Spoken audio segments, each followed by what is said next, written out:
कादंबरी ही लोकशाहीच्या पोटातूनच जन्माला येते.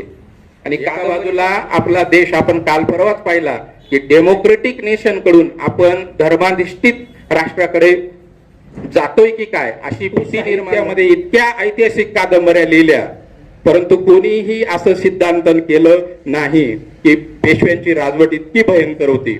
अध्यक्ष भाषण करण्याची एक पद्धत असते, त्या गावाचं काहीतरी सांगायचं असतं की इथं कोण कोण होऊन गेलं, या गावाचं काय वैशिष्ट्य वगैरे.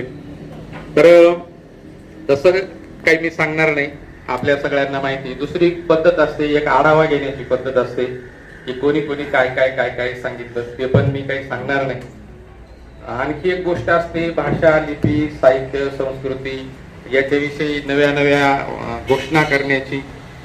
तर आपण त्या भाषेशी संबंधित, साहित्याशी संबंधित फार लोक आपण संबंधित नसल्यामुळे आपण जनरली काही गोष्टी या ठिकाणी बोलणार आहोत. भांबरे सरांनी या ठिकाणी महत्वाचा मुद्दा मांडला माझ्या कादंबरीच्या संदर्भातला, आणि तो एक मला महत्वाचा धागा वाटतो मसनद कादंबरीचा. साधारणतः गोविंद पानसरे ज्या वेळेस वारले तेव्हा प्रगतिशील लेखक संघाचं ते काम पाहत होते संपूर्ण राज्यभर, आणि त्यांचा असा मनोदय होता की प्रगतिशील लेखक संघ ही जी आज 90 वर्षाची परंपरा असणारी जी संस्था आहे तिचं महाराष्ट्रामध्ये काम सुरू व्हावं, आणि त्या पद्धतीने त्यांनी काम सुरू देखील केलं. पहिली कोल्हापूरमध्ये त्यांची हे झाली, सुरुवात झाली, आणि कालांतराने पुढे ते सगळीकडे काम सुरू करत असतानाच त्यांची 2015 मध्ये हत्या झाली. आणि मी खूप जवळ होतो कार्यकर्ता म्हणून, आणि माझी पहिली कादंबरी जी होती पुरोगामीचा एक खरडा त्यांनी वाचलेला होता, त्यांनी पाहिलेला होता. आणि मी त्यांना म्हटलं, अण्णा तुम्हाला ही कादंबरी म्हणून वाटते का? तर कोल्हापूरची फार प्रसिद्ध शिवी आहे. ते म्हटले, कोण रांडेच्या इथं फॉर्म ऐकायला बसलंय, तुला वाटतं नाही असं असं आहे तर ते आपण छापणार. आणि कादंबरी छापण्याच्या मध्ये त्यांची हत्या झाली. हत्या झाल्यानंतर सर्वत्र तो जो शोक पसरला, आणि त्याच्यानंतरची जी परिस्थिती होती ती प्रचंड विस्फोटक अशी परिस्थिती होती. प्रगतिशील लेखक संघामध्ये अनेक लोक त्यांच्या सोबत होते, परंतु पानसरेंचीच म्हणजे मुळावरच जर असा गाव घातला असेल तर सगळे कार्यकर्ते बिथरले, सगळे लांब गेले. आणि अशा वेळेस माझ्यावर प्रगतिशील लेखक संघाचं सचिव म्हणून काम करण्याची एक मोठी जबाबदारी सगळ्या राज्यातल्या लोकांनी ती दिली. या ठिकाणी सर्वप्रथम प्रगतिशील लेखक संघ ही काय भानगडे हे समजून घेणं फार महत्वाचं आहे. तेच माझा भाषणाचा महत्वाचा मुद्दा आहे. आणि उद्घाटकांचं जे मनोगत होतं त्या संबंधानेच ते होतं, जेव्हा म्हणजे 1935चा या ठिकाणी सुधारणेचा कायदा आला, आणि सुधारणेचा कायदा आल्यानंतर या ठिकाणी भारतामध्ये भारतीय लोकांना स्वातंत्र्य मिळेल हे जवळपास निश्चित झालं. निश्चित झाल्यानंतर सगळ्यात महत्वाचा प्रश्न असा होता की भारताला स्वातंत्र्य मिळेल त्यावेळेस एक गट असं सांगत होता, भांबरे साहेब, एक गट असं सांगत होता की इथं स्वातंत्र्य कोणाला पाहिजे, तर आम्ही यापूर्वी 650 संस्थानं होती, हीच फक्त इंग्रजांनी खालसा केली, आणि ह्या 650 संस्थानांकडे इंग्रजांनी हा देश सोपवावा आणि त्यांनी परत जावं. आम्ही 5000 वर्ष हा देश चालवलेला आहे, आणि आम्ही या पुढे देखील हा देश त्याच पद्धतीने आम्ही चालवू, असं सांगणारा एक गट होता. आणि दुसऱ्या बाजूला गांधी, नेहरू, आंबेडकर यांचं म्हणणं असं होतं, विशेषतः गांधींचं, की मी उघडा राहिलो, अंगावर कपडे सुद्धा घालत नाही, आणि मी जे काही करतोय हे काही या 650 संस्थानांसाठी करत नाही. हे जे काही करतोय तेव्हा त्यांनी ठणकावून सांगितलंय की हे जे मुठभर वकील या ठिकाणी देशाचं नेतृत्व करतात राष्ट्रीय सभेमध्ये, म्हणजे राष्ट्रीय सभा असं काँग्रेसचं त्यावेळेचं नाव होतं, तर हे जे लोक आहेत मुठभर वकील, यांच्या हाती आपल्याला हा देश सोपवायचा नाही. हा देश कोणाच्या हाती सोपवायचा आहे, तर कामगारांनो या, कष्टकऱ्यांनो या, शेतकऱ्यांनो या, आणि महिलांनो या, आणि विशेष म्हणजे त्या काळचे पूर्वास्पृश्य म्हणजे पूर्व अस्पृश्य जो ज्या जाती होत्या त्यांनी या, आणि हा देश सांभाळा, असं गांधींची कल्पना होती. ही गांधी राजकीय कल्पना मांडत असताना दुसऱ्या बाजूला साहित्यामध्ये प्रचंड उलथापालथ या ठिकाणी सुरू झाली की उद्या जर देश स्वतंत्र झाला तर स्वातंत्र्य झाल्यानंतर या सर्वसामान्य माणसाला कुठं माहिती आहे स्वातंत्र्य काय असतं? आपल्याकडे काहीही नाही. त्यावेळेस मतदार म्हणजे देश स्वतंत्र झाल्यानंतर आपल्याकडे पहिली मतदार यादी सुद्धा नव्हती. अशी वाईट परिस्थिती होती. मग सर्वसामान्य माणसांना जर लोकशाही सांगायची असेल तर ती कथांमधून सांगितली पाहिजे, कवितांमधून सांगितली पाहिजे, पोवाड्यांमधून सांगितली पाहिजे, पथनाट्यांमधून सांगितली पाहिजे. आणि याच्यासाठी आपल्याकडे काही लोक तयार झाले पाहिजे. आणि म्हणून सज्जाद जहीर नावाचे एक क्रांतिकारक होते. ते इंग्लंडमध्ये गेले आणि त्या ठिकाणी त्यांनी तिथं प्रोग्रेसिव्ह रायटर्स असोसिएशन नावाचा एक मोठा लेखकांचा तगडा असा संघ पाहिला. आणि तिथली जी राजकीय व्यवस्था होती संपूर्ण युरोपातली ती त्या लेखकांना घाबरायची. आणि म्हणून सज्जाद जहीर यांनी सांगितलं की असं आमच्या देशामध्ये का होऊ शकत नाही. आणि म्हणून इथल्या काही लेखकांशी त्यांनी बोलायला सुरुवात केली. आणि बोलता बोलता त्यांना जो प्रतिसाद मिळाला त्यांनी खूप यांच्याशी म्हणजे चांगले चांगले लेखक होते. रवींद्रनाथ टागोरांशी बोलले ते, त्याच्यानंतर मुन्शी प्रेमचंदांशी बोलले, सज्जाद जहीर सह बाकीचे जे होते मंटो यांच्याशी बोलले, सहादत हसन मंटो, इस्मत चुगताई होत्या. त्याच्यानंतर जे आता जावेद अख्तर आहेत यांचे वडील होते जानिसार अख्तर. अशी खूप मोठी उर्दू मधली एक टीम होती की त्यांच्याशी बोलले. आणि मग या लोकांनी सांगितलं की आपल्याला प्रोग्रेसिव्ह रायटर्स म्हणजे प्रगतिशील लेखक संघ स्थापन करायचा आहे. आणि मग पहिलं अधिवेशन हे लखनौला झालं. लखनौ मध्ये या अधिवेशनाचे पहिले उद्घाटक होते रवींद्रनाथ टागोर आणि दुसरे अध्यक्ष होते मुन्शी प्रेमचंद. आणि मुन्शी प्रेमचंद यांनी सांगितलं की साहित्यिक हा कोण असतो, लेखक हा कोण असतो, जो समाजाच्या पुढे पुढे चालतो. समाजाच्या पुढे पुढे चालणारी मशाल म्हणजे साहित्यिक असतो. अशा पद्धतीने ती स्थापना झाली. आणि रवींद्रनाथ टागोरांनी तत्पूर्वी 1920 मध्ये महात्मा गांधी जेव्हा त्यांना भेटायला गेले तेव्हा महात्मा गांधींना असं वाटलं होतं की रवींद्रनाथ टागोर हे कदाचित मला खूप म्हणजे सन्मान करतील, माझा हे करतील. परंतु रवींद्रनाथ टागोरांनी महात्मा गांधीजींना सांगितलं की तुम्ही हे जे काही आंदोलन चालवताय स्वातंत्र्याचं आंदोलन, या स्वातंत्र्याच्या आंदोलनातून तुम्ही लोकांना इंग्लंड मधल्या युरोपीय माणसाविषयी, इंग्रजांविषयी द्वेष करायला शिकवताय. उद्या जर हा देश स्वतंत्र झाला तर इथले लोक इंग्रजांना कापून काढतील, कारण आपण बहुसंख्येने आहोत तिथं. म्हणून तुमचा जो राष्ट्रवाद आहे हा राष्ट्रवाद मला मान्य नाही. असं कोण सांगतं? रवींद्रनाथ टागोर गांधींना सांगतात.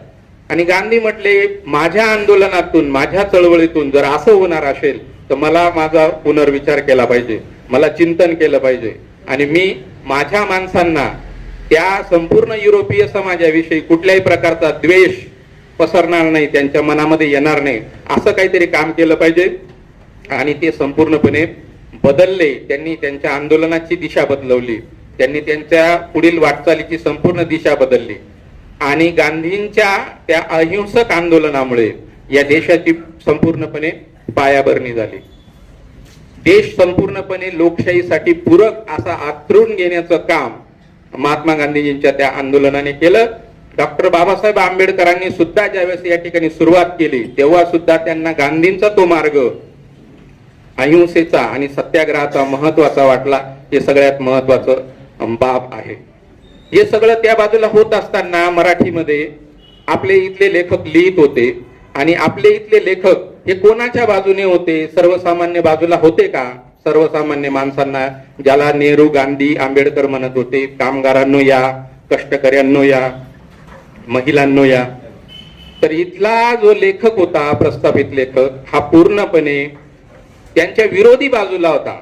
म्हणजे 650 संस्थानांच्या बाजूचा जो लेखक होता त्याच्या विरोधात प्रगतिशील लेखक संघाची स्वातंत्र्य आंदोलनाच्या नंतर सगळ्यात महत्वाची मोठी फाईट सुरू झाली.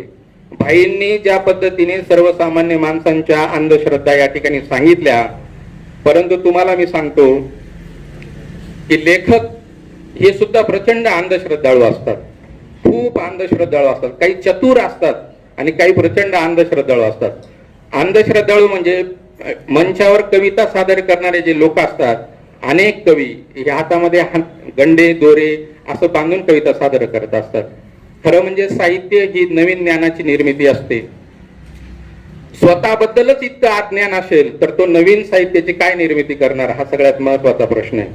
तुम्हालाही मी या ठिकाणी जर विचारलं की तुम्ही मी कादंबरी लिहितो, आता कादंबरीचं पण एक भानगड अशी आहे, कादंबरी ही कुठं लिहिली गेली की हे युरोपीय लोक ज्या ज्या देशांमध्ये गेले आणि जिथं जिथं लोकशाही आली त्या त्या ठिकाणी कादंबरी आलेली. कादंबरी आणि लोकशाही ही एकत्रित चालणारी प्रक्रिया आहे, किंवा कादंबरी ही लोकशाहीच्या पोटातूनच जन्माला येते. आणि कादंबरीचा मूलभूत सिद्धांत असा आहे की ती सेक्युलर असते, ती दोन्ही संदर्भ ठेवत असते.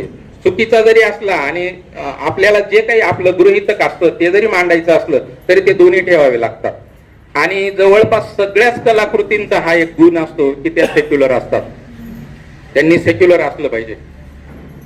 तर अशा पद्धतीने लोकशाही, या ठिकाणी लोकशाही सोबत चालणारी ही प्रक्रिया. आता मी तुम्हाला विचारत होतो की तुम्हाला विचारलं तुम्ही कोणत्या कादंबऱ्या वाचल्या, तर या ठिकाणी स्वामींचं नाव सांगाल, ययातीचं सांगाल, हेच संपूर्ण महाराष्ट्रभर तेच सांगत. पाटील सर विद्यार्थ्यांना विचारत असतील तर तेच नाव सांगतात. भामरे साहेब, जी स्वामी नावाची कादंबरी ही सतीच्या प्रथेचं समर्थन करणारी कादंबरी, ज्या सतीच्या प्रथेला आपण तिलांजली दिलेली त्या वसाहत कालखंडामध्येच, परंतु तिचं गुणगौरवीकरण करणारी, सतीची प्रथा सांगणारी ही कादंबरी. आणि ती महाराष्ट्र जो पुरोगामी सांगतोय त्या पुरोगामी महाराष्ट्राची सगळ्यात खपाची कादंबरी कस काय होऊ शकते, हा सगळ्यात महत्वाचा प्रश्न आहे. आणि इथं प्रगतीशील लेखक संघाची गरज आहे आणि इथं अशा प्रबोधन साहित्य परिषदेची सुद्धा गरज आहे. एका बाजूला आपला देश आपण काल परवाच पाहिला की डेमोक्रेटिक नेशन कडून आपण धर्माधिष्ठित राष्ट्राकडे जातोय की काय अशी भीती निर्माण झाली. आणि अशा काळामध्ये असे लेखक असणं हे प्रचंड घातक आहे, प्रचंड घातक. दुसरा तुम्ही सांगाल मृत्युंजय, मृत्युंजय मधला जो नायक आहे हा अयोनी जन्म सांगितलेला आहे. हा अयोनी जन्म काय असतो आता ते गोडेराव सांगत होते. असं अयोनी जन्म हा त्याच्या पलीकडे फार काहीतरी गेला. म्हणजे असं तर्काला न पटणाऱ्या गोष्टी इथं वर्षानुवर्ष सांगत आलेले आहेत. आणि अशा पद्धतीने आपण हे कादंबरीची आणि साहित्याची एकूण वाटचाल झाली. मग मी कोणती परंपरा सांगतो हा सगळ्यात महत्वाचा भाग आहे. मी सगळ्यात महत्वाची परंपरा ही महात्मा फुलेंची सांगतो. त्याचं कारण असं, पाटील साहेब मला मुद्दाम बोलायचंय, मराठीमध्ये वास्तव कादंबरी जी सांगितली जाते, काही लिटिल मॅगझिनच्या लोकांचं नाव सांगितलं जातं, त्यांनी वास्तव कादंबरी आणली. परंतु हे वास्तव कोणतं आहे, नेमाड्यांचं वास्तव कोणतं आहे, त्यांना त्यांच्या पुरतं उमगलेलं फक्त ते वास्तव आहे. त्याच्यात सामाजिक वास्तव बिलकुलच नाही, राजकीय वास्तव नाही. आता तुम्हाला सांगतो, मराठीमध्ये आत्ताच्या काळामध्ये जशी प्रबोधन परिषद होते, कादंबरीच्या क्षेत्रामध्ये गेल्या काही वर्षभरात, गेल्या 25-30 वर्षभरात जातीचं तुष्टीकरण करणाऱ्या कादंबऱ्या या हेतूता लिहिल्या जात आहेत. आणि हे लिहिणारे लोक कोण आहेत, तर हे ब्राह्मणेतर लोक आहेत सगळे. म्हणजे ब्राह्मण सोडून ब्राह्मणेतर लोक आहेत ही लिहिणारे. मग त्याच्यामध्ये 7 पाटील कुलवृत्तांत असेल, त्याच्यानंतर हिंदू कादंबरी असेल.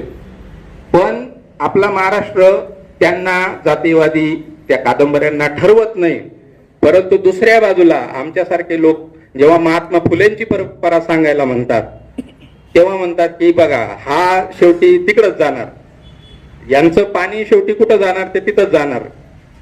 म्हणजे दुसऱ्या, आणि महात्मा फुलेंचं नाव याच्यासाठी सांगायचं, मराठीतली सगळ्यात मोठी कादंबरी म्हणजे पहिली कादंबरी ही यमुना पर्यटन ही कादंबरी आहे. आणि यमुना पर्यटन ही कादंबरी एका विधवेच्या जीवनावर लिहिली होती. आणि ते जे लिहिणारे होते बाबा पद्मनजी, हे बाबा पद्मनजी हे महात्मा फुलेंचे पीए होते, महात्मा फुलेंचे पीए होते. आणि ती कादंबरी लिहिली म्हणून पुण्यात त्यांच्या विरोधात प्रेत यात्रा काढली, त्यांना बहिष्कृत केलं, जिवंतपणी त्यांचं दशक्रिया विधी करण्यात आले. आणि ते इतके वैतागले की त्यांनी शेवटी ख्रिश्चन धर्माची पण हे केली होती. अशा पद्धतीचे पण त्यांनी सांगितलं की मराठी कादंबरी जर पुढे जाईल तर ती यमुना पर्यटन सारखं पुढे जाईल. मग यमुना पर्यटन ही 1858 म्हणजे जेव्हा राष्ट्रीय उठाव झाला होता, पहिला उठाव झाला होता, त्या उठावाला महात्मा फुले, राष्ट्रीय वगैरे म्हटले नाही, महात्मा फुले त्या उठावाला चपातीचं बंड म्हटले. हे चपाती बंड आहे. तुम्ही चपाती म्हणजे रोजी रोटीसाठी गेले आणि तुम्ही त्यासाठी गेलेले, तुम्ही आम्हाला राष्ट्रवाद सांगू नका, असं महात्मा फुलेंचं म्हणणं होतं.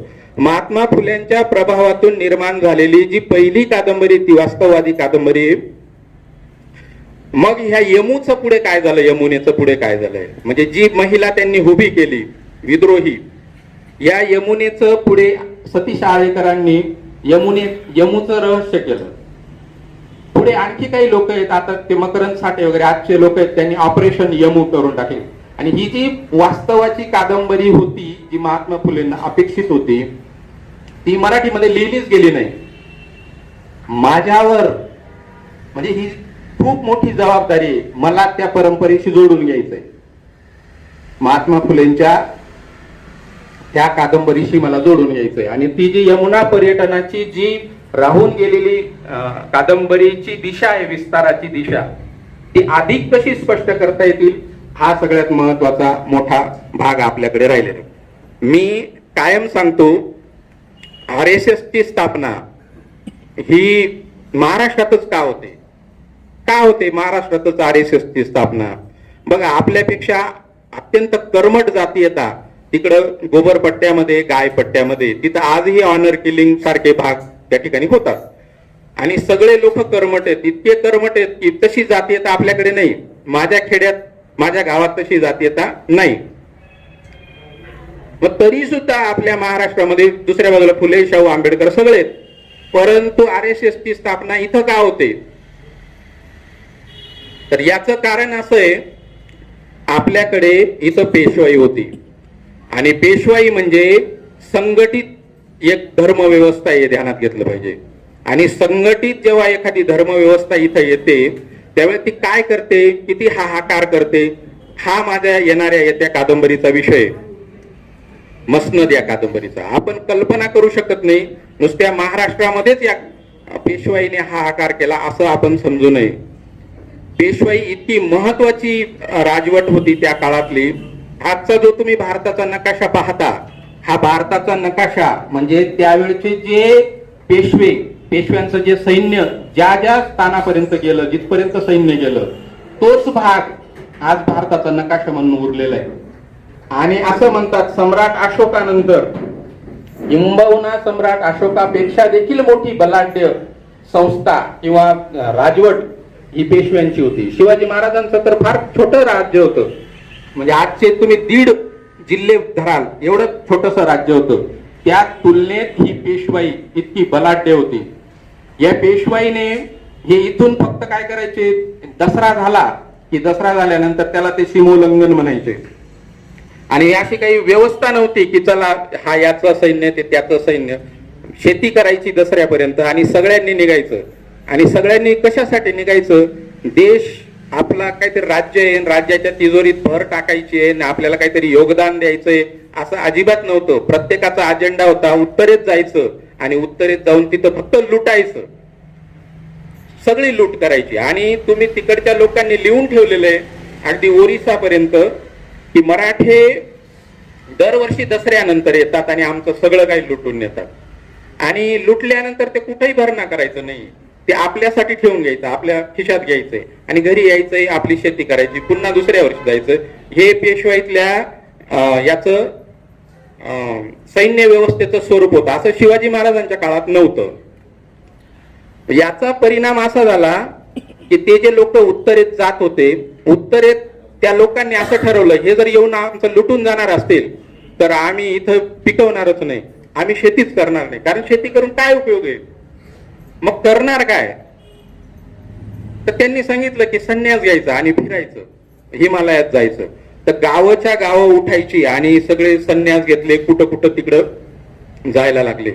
म्हणून तुम्ही आजही बघा की सगळ्यात जास्त तीर्थक्षेत्र ही उत्तर भारतात आहेत. याचं कारण पेशवे आहेत. सगळ्यात महत्वाचं, आज जे ट्रेन भरून भरून लोक येतात मुंबईमध्ये, तर त्या लोकांना सवय लागली काही पिकवायचं नाही असं, कारण ते लुटून नेतात. म्हणजे 200 वर्ष झाले आज पेशव्यांच्या राजवटीला. त्या राजवटीचे दुष्परिणाम तो प्रांत आजही भोगतोय. आणि त्यांचं असं म्हणणं आहे की ज्यांनी आमचं लुटून नेलं त्यांच्या राज्यात जाऊ आणि तिथून आपण कमवून आणू. आणि त्यांचे मूल्य बघा त्या लोकांचं, ते इथून येऊन लुटत नाहीत, कष्ट करतात आणि कष्टाने ते काही पैसे मिळवतात ते घेऊन जातात. अशी ही पेशव्यांची राजवट आहे. दुसऱ्या बाजूला 1757च्या दरम्यान इंग्रजांचं जे पहिलं राज्य आलं बंगालमध्ये, लॉर्ड क्लाईव्हच्या त्या राजवटीमध्ये, आणि त्या क्लाईव्हचं आणि तिथला जो बंगालचा नवाब होता सिराजुद्दौला आणि ते दुसरे सगळे, यांच्या ज्या भानगडी चालू होत्या, तेव्हा या ठिकाणचा जो नानासाहेब पेशवा होता, हा तिथं जेव्हा इंग्रज बंगाल बळकावत होते त्यावेळेस आपला पेशवा बंगालमध्ये हजर होता. आणि तो कशासाठी गेला होता तर पेशव्यांनी इथून काही लोक तिकडची व्यवस्था पाहण्यासाठी पाठवले होते. उदाहरणार्थ बडोद्याला गायकवाड पाठवले होते, इथूनच इंदोरला होळकर पाठवले होते, इकडं आपल्या आग्र्याला शिंदे, ग्वाल्हेरला शिंदे पाठवले होते. तसे नागपूरकर इकडं नागपूरला भोसले पाठवले होते. आणि हे भोसले होते शिवाजी महाराजांचे आप्त, म्हणजे त्यांचे भाऊबंद होते. आणि ते असं सांगायचे की जर शिवाजी महाराजांचं राज्य गेलं तर आम्ही भाऊबंद आहोत त्यांचं, आमच्याकडे ते आलं पाहिजे, आम्ही कोणत्याही पेशव्याला जुमानत नाही. आणि म्हणून ते तिकडून जो कर वसूल करायचे ते इकडच्या पेशव्याला द्यायचेच नाही. पण त्याचा, त्या रघुजी भोसलेचा बंदोबस्त करण्यासाठी नानासाहेब इथून तिथं गेला. आणि तिथं गेल्यानंतर नानासाहेब पेशव्याला बंगाल सहजपणे जिंकता येत होता, आपल्या ताब्यात घेता येत होता. परंतु त्यांनी असं सांगितलं, मला बंगालमध्ये अजिबात इंटरेस्ट नाही, मला फक्त रघोजी भोसलेचा बंदोबस्त करायचा आहे, याला मातीत घालायचंय. तुम्हाला जर बंगाल घ्यायचा असेल तर तुम्ही तो बंगाल खुशाल घेऊन टाका, आम्हाला त्याचं काही एक देणं घेणं नाही. बघा, तो बंगाल इंग्रजांकडे गेला आणि हा देश त्याच्यानंतर 100 वर्षांनी पारतंत्र्यात गेला. देश पारतंत्र्यात जायला सुद्धा पेशव्यांची राजवट म्हणजे ती कारणीभूत आहे. परंतु साहित्यामध्ये इतक्या ऐतिहासिक कादंबऱ्या लिहिल्या, परंतु कोणीही असं सिद्धांतन केलं नाही की पेशव्यांची राजवट इतकी भयंकर होती. उलट पेशव्यांचं गुणगौरवीकरण आहे. पानिपत ही जी कादंबरी आहे, पानिपत कादंबरी म्हणजे जे आपल्या इतिहासातले क्रूर कर्मे आहेत, जे आपल्या इतिहासातले खलनायक आहेत, त्यांना हिरो करण्यासाठी म्हणून लिहिलेली पानिपत सारखी कादंबरी आहे. आणि ती सुद्धा महाराष्ट्राने डोक्यावर घेतली. हे किती खेदाची गोष्ट आहे. म्हणून माझ्यासारख्या माणसाचं हे काम आहे की मी या सगळ्या ज्या भानगडी चाललेल्या आहेत याच्याविषयी अधिकाधिक माझ्या पद्धतीची वास्तववादी कादंबरी कशी लिहिता येईल तो प्रयत्न करणे.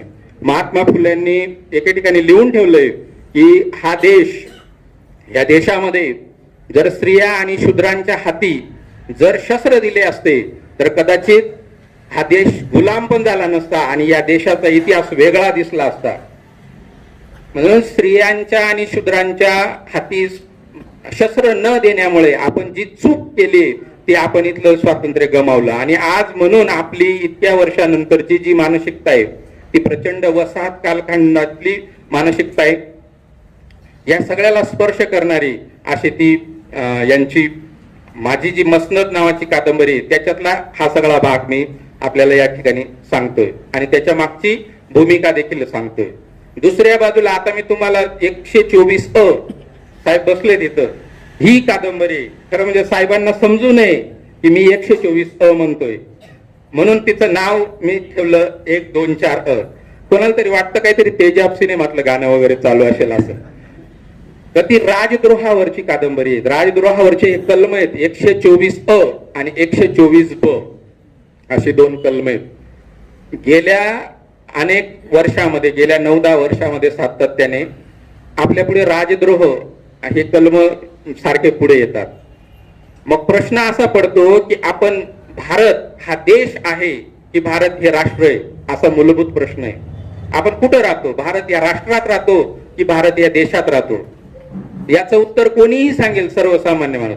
आपण भारत देशात राहतो, आपण राष्ट्रामध्ये राहत नाही, आपण राष्ट्र झालेलो नाहीये. आणि पंडित नेहरूंनी पहिल्या भाषणामध्ये सांगितलं होतं की आपलं उद्दिष्ट आहे की आपल्याला राष्ट्र व्हायचंय, आपण राष्ट्र नाहीये. अजूनही आपण अनेक लोकांनी ही संकल्पना डोक्यातून काढून टाका. भारत हा हे राष्ट्र नाही, भारत हा देश आहे. मग राष्ट्र व्हायचं नाही का आपल्याला? तर व्हायचंय, परंतु राष्ट्र होण्यासाठी काही मूलभूत गोष्टी लागतात. काही मूलभूत निकष पूर्ण केले पाहिजे तर आपल्याला राष्ट्र होता येतं. आणि ते मूलभूत निकष म्हणजे देशामध्ये एकजिन्सीपणा असला पाहिजे. सर्व समाज हे एका सूत्रात बांधलेले असले पाहिजे. आणि विशेष महत्वाचं म्हणजे समता असली पाहिजे. समता कोणती कोणती असेल? लिंग द्वेषाच्या बाबत म्हणजे स्त्री पुरुष भेदांच्या बाबत समानता असली पाहिजे, आर्थिक समानता असली पाहिजे आणि सगळ्यात महत्वाचं म्हणजे सामाजिक समानता असली पाहिजे. आणि हे जोपर्यंत आपण काम करत नाही तोपर्यंत आपल्याला राष्ट्र निर्माण करता येणार नाही.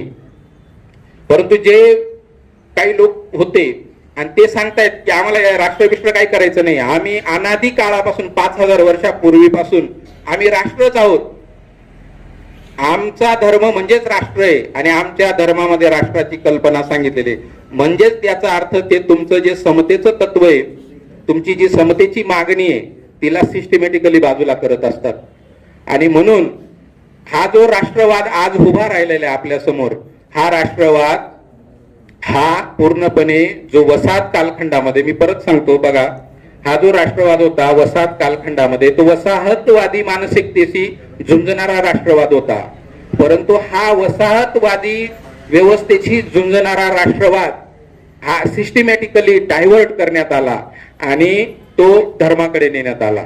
आणि जे इथल्या धर्माचा पुरस्कार करतील तेच राष्ट्रवादी, अशा पद्धतीची नवी संकल्पना या ठिकाणी लिहिली. त्याच्यावरची माझी ही एक महत्वाची कादंबरी होती 124. त्याच्यानंतर गिनीपिग. आता बघा, कोकणामधून जे लोक लेखक आले त्यांनी त्यांच्या भाषा जिवंत केल्या, त्या सगळ्या भाषा आल्या. परंतु मी ज्या प्रांतातून आलो, ज्या भागातून, गावातून, तिथलं काहीच मराठी साहित्यामध्ये आलेलं नाही, आपली आयराणी भाषा आलेली नाही. तर माझा उद्देश होता की इथलं कल्चर, इथलं सगळं हे याच्यामध्ये कादंबरीमध्ये आलं पाहिजे, इथली भाषा आली पाहिजे. नाशिक जिल्ह्याचे 2 भाग आहेत, हे पण तुम्हाला सांगतो. 2 भाग म्हणजे कोणता? एक आहे नाशिक, हे धर्मपीठ आणि धर्माचं केंद्र आहे, त्याला धार्मिक स्थळ पण म्हणतात. आणि दुसरं केंद्र आहे बहुजनांचं आणि ते आहे मालेगाव.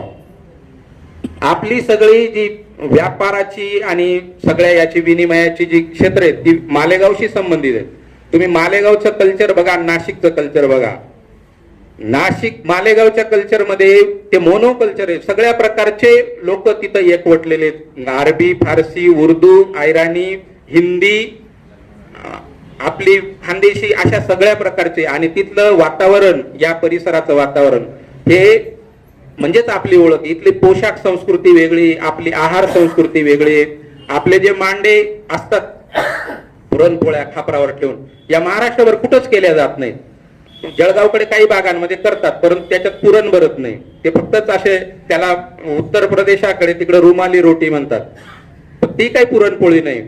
म्हणजे सांगायचा उद्देश असा की आपल्याकडची आहार संस्कृती वेगळी आहे, आपल्याकडचा पोशाख वेगळा आहे, आपली भाषा वेगळी आहे, जे नाशिकशी ताळमेळ खात नाही.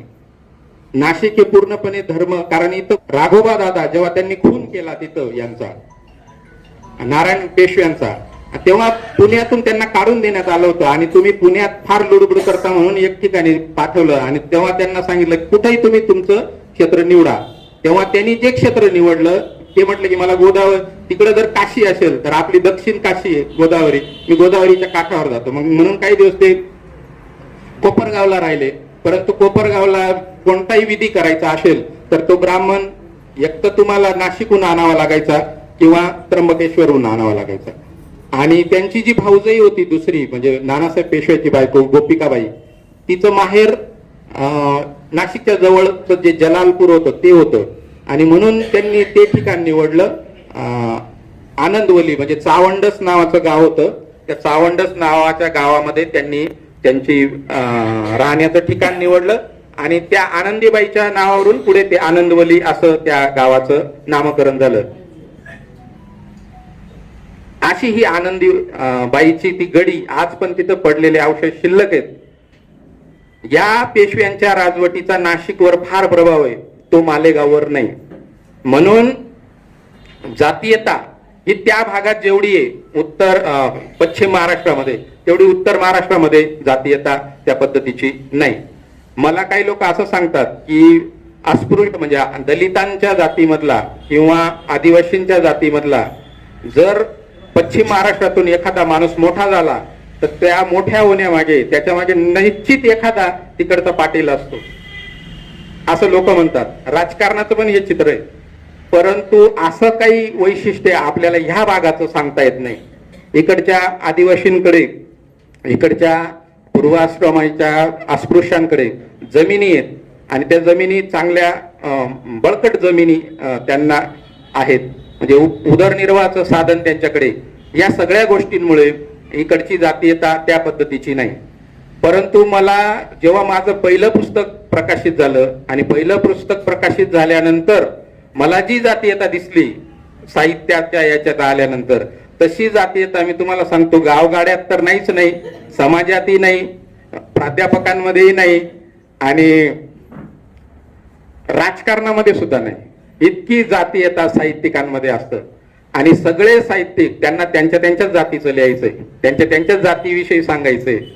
अशा सगळ्या याच्या कोलाहलात मी लेखक म्हणून जन्माला येत होतो आणि त्यावेळेस नुसतीच आंबेडकरी चळवळ ओसरत होती. आंबेडकरी चळवळीचे शेवटचं रडगाणं सुरू होतं. तिचं प्रकाश आंबेडकरांनी जाहीरच करून टाकलं होतं, आंबेडकरी चळवळ आता संपलेली. अशा काळात मी लिहायला लागलो. तर माझा प्रवाह कोणता असेल, ग्रामीण, आदिवासी, दलित, काय खूप भरमसाठ प्रवाह आहे. मी कुठं जोडून घ्यायचा हा सगळ्यात महत्वाचा प्रश्न आहे. म्हणून मी पुन्हा तिथंच येतो की मला जोडून घ्यायचंय यमुना पर्यटनशी. एवढंच या ठिकाणी सांगतो. तसं बोलता भरपूर येईल. आणि बघा सगळ्यात महत्वाचं, आपल्याकडे रिसोर्सेस खूप कमी आहेत. आपल्याकडे म्हणजे मला अनेक ठिकाणी मंचावर पण असे म्हटले, तुम्ही शेवटी जातीच बोलणार, म्हणजे आता कुठं जाती राहिल्या.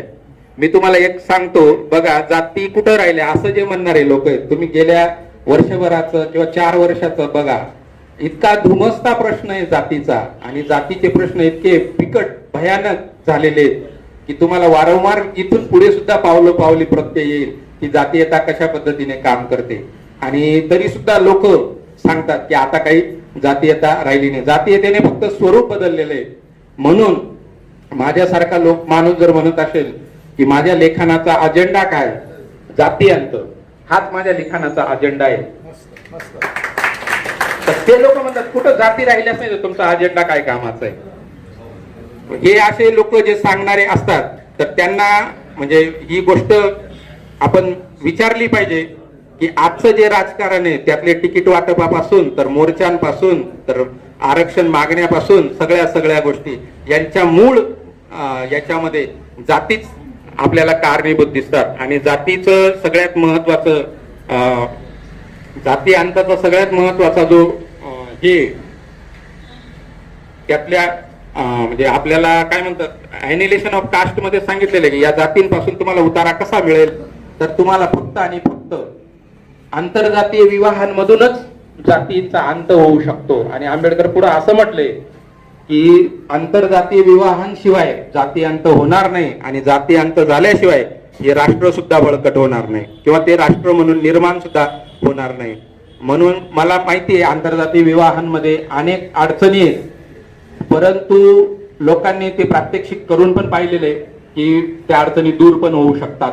म्हणून येत्या काळात आपल्याला जातीच्या भीषण प्रश्नाला सामोरं जात असताना अधिकाधिक प्रबोधन करण्याची गरज आहे आणि जगाकडे, समाजाकडे पाहण्याचा एक सायंटिफिक टेम्परामेंट त्याच्याने जाण्याची गरज आहे.